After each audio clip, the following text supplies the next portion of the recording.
you know, either younger than us or, you know, passed and retired.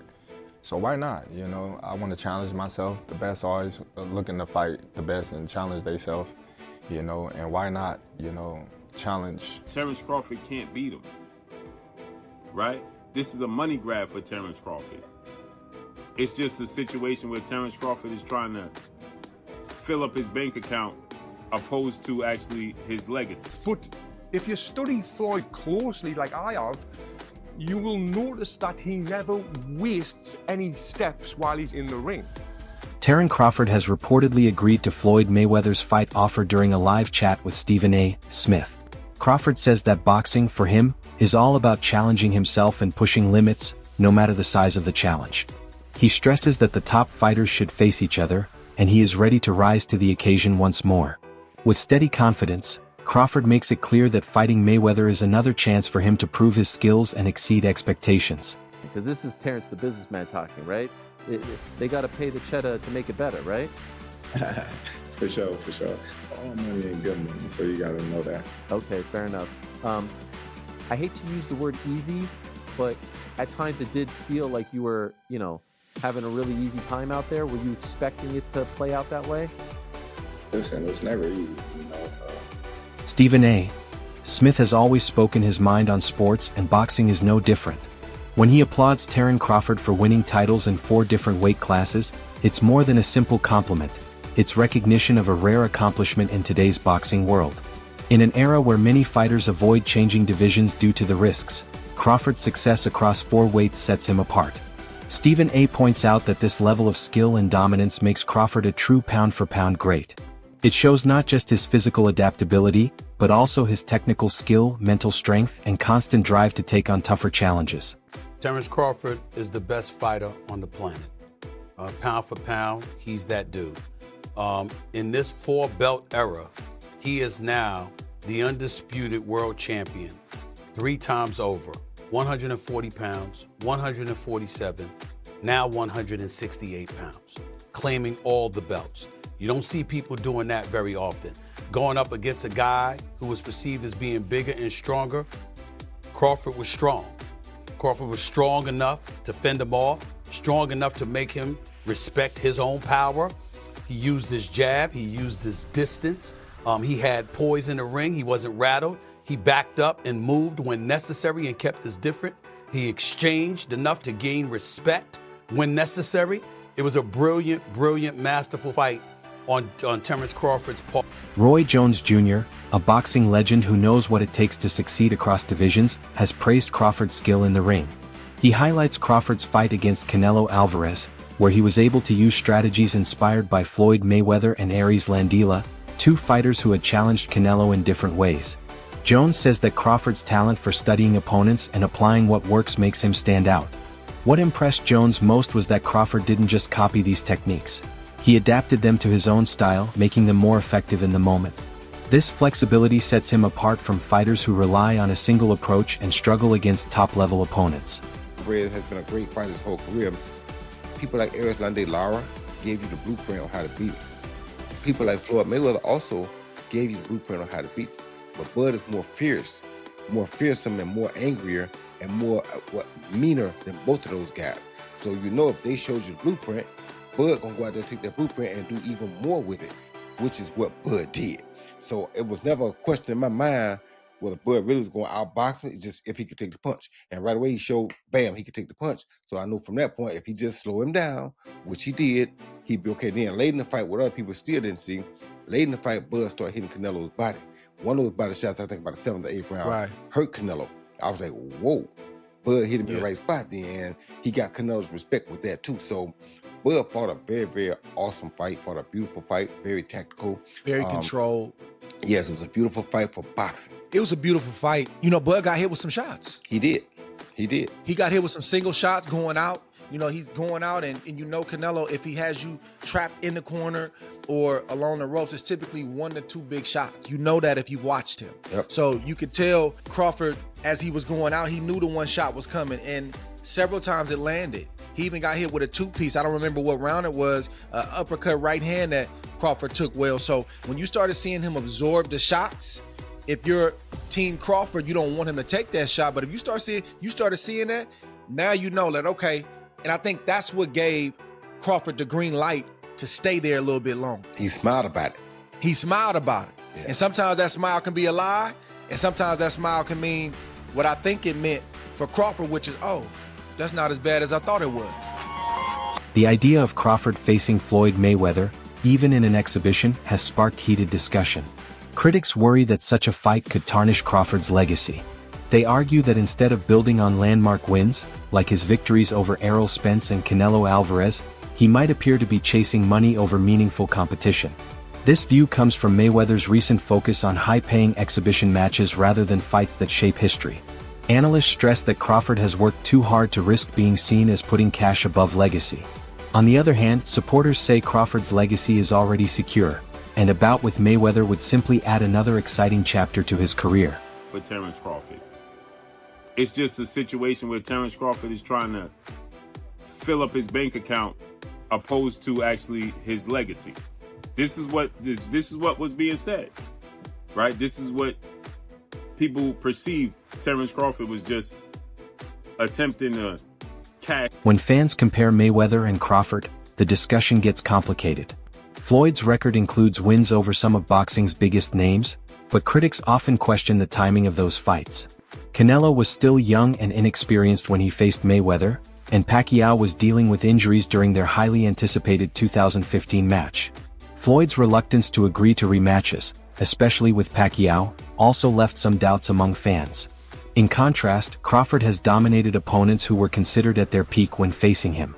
This fuels ongoing debates about whether Mayweather's flawless record was purely skill or also influenced by careful timing and matchmaking. Mayweather's still greater than Terence Crawford. We need to really talk about this now. A lot of you guys are putting Crawford a bit too high. If you want to say Crawford could beat Floyd, I'm more open to that conversation, but when you're lining up the careers, I'm going to say Floyd every time. While they're both 5 division, Bud has become 3-time undisputed, but he's only fought 10 world champions to Floyd's 25 world champions. You can't take away the 5 division, 3-time undisputed. In terms of accolades, yeah, he probably gets the nod over Floyd. I say the accolades are about relative, considering Floyd Mayweather won Fighter of the Decade as well. But when you get to the resumes, Pacquiao, Oscar, Canelo, Cotto, Mosley, Castillo, Marquez, Zab, Gotti, Hatton, and Corley. Probably way more people that this guy just didn't name. And then when you get to Bud's resume, not saying it's just bad, but the only names that's really worth mentioning is going to be Spence and Canelo. It's not a knock on Bud. Bud was not able to make those fights early on in his career. But I got to tell you guys what it is. Bud's resume just doesn't line up with Floyd's. Take their top 20 wins. Bud don't even got 20 wins to really sit here and name. Floyd got a good 20-something plus. Bud probably got about 10 wins that we could really sit here and name. Floyd's still greater than Bud in my opinion. Jeff, a well-known boxing analyst, highlights that Floyd Mayweather's greatest strength wasn't just his defense or speed, but his mindset. Jeff explains that Floyd's unshakable belief in his ability to beat anyone made him truly formidable. Even in close fights, Mayweather's supreme boxing intelligence and confidence gave him an advantage.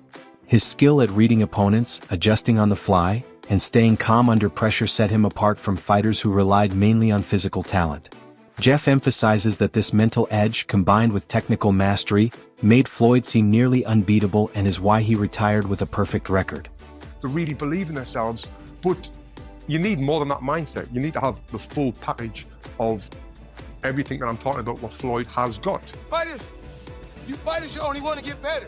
The more you win, the more you should work harder. If you think about losing, you're going to lose. All I ever thought about was winning. So that's all I know. Floyd would visualize his success before he even stepped into the ring. There was no alternative to him but winning. And this mindset isn't just for boxing, it's for all walks of life. And I've actually done a full video talking about how I used this mindset of visualization to win my Olympic medal. And it was an absolute game changer. Now, Floyd used to use this mindset to ease the pressure that he put himself under. And he made himself think like, I'm not under any pressure right now, where he was under immense pressure.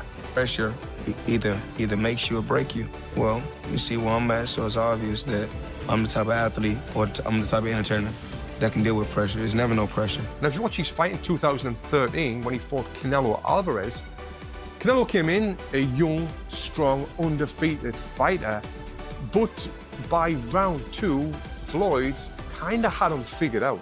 He was reading Canelo's jab. He would slip outside and then come back with a clean counter punch, then move his feet and get out of the way. He basically had the full fight under control, and he was controlling the full rhythm of the fight. He was forcing Canelo to fight at his pace. And this is what he would do in all of his fights. He would get his opponent to do what he wanted them to do without their opponent even realizing it, which is what we call boxing IQ. Now, even though I'm not a fan of Floyd Mayweather personally, because of the time when I did meet him, what he said to me made me just feel like this guy is a piece of... The boxing world is always eager for exciting matchups, and lately one of the most talked about possibilities is Terence Crawford versus David Benavidez. Benavidez brings size, power, and non-stop aggression, traits that pose a real challenge. Fans see this fight as the kind of risk that could push Crawford further than ever before. Even though nothing has been officially announced, the speculation continues. This discussion highlights fans' desire for high-stakes, legacy-defining bouts rather than exhibition matches focused more on money than sport. Crawford versus Benavidez would be a clash of skill against size, precision against power, making it a dream fight for many boxing fans. This past Saturday, Mexican Independence Day weekend, what he took on defeated another first ballot Hall of Famer, but he essentially jumped up 3 weight classes, technically 2, from 154 to 168, but only had 1 fight at 154 last August against Israel Majamov. Terence Crawford defeated Saul Canelo Alvarez, who is a 4-division champion, 2-time undisputed super middleweight, and the reigning, at the time, super middleweight world champion, undisputed world champion. And Terence Crawford beat him handily and convincingly. And because he beat him so easily, now the 63 win, 3 loss, 2 draw, 39 win by way of knockout, biggest threat has been now imposed on Terence Boy Crawford.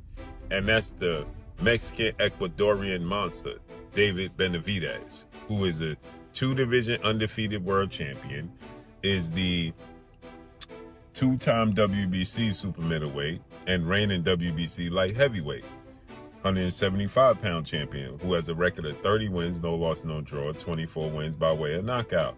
He stands 6'2" with a 75-inch arm. This is a fight that David Benavidez has been calling for Canelo Alvarez when he was at 168, and Canelo Alvarez strategically maneuvered around him.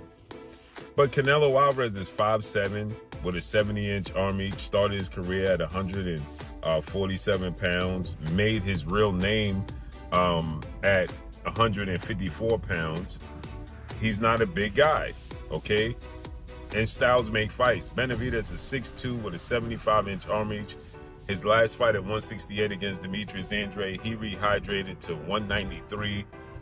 So he's a big guy. Canelo Alvarez probably rehydrate to 182, maybe 185 max, right? He's not a big guy, right? Comparing Floyd Mayweather and Terence Crawford is a debate that has no easy answer. Both faced the toughest opponents of their time and emerged with dominant wins. Floyd's flawless record and defensive skill defined his generation, while Crawford's success across multiple weight classes is equally remarkable. The challenge in deciding comes from the differences in their eras and circumstances, making direct comparisons difficult. In the end, it may be impossible to say who is greater, but together they represent the pinnacle of boxing excellence. My goodness, I said that was going to happen. If Crawford was to win, we're going to be seeing a lot of these debates on whether or not Floyd Mayweather or Terence Crawford is going to be better. Now, this is going to be a debate for a long, long time. I'm talking about one of those debates like LeBron versus MJ, Messi versus Ronaldo. It's one of those. And the thing is, I can get behind it. Let me go ahead and say this. When it comes to resume, I do think we give Floyd Mayweather the edge. I mean, he beat a bunch of champions.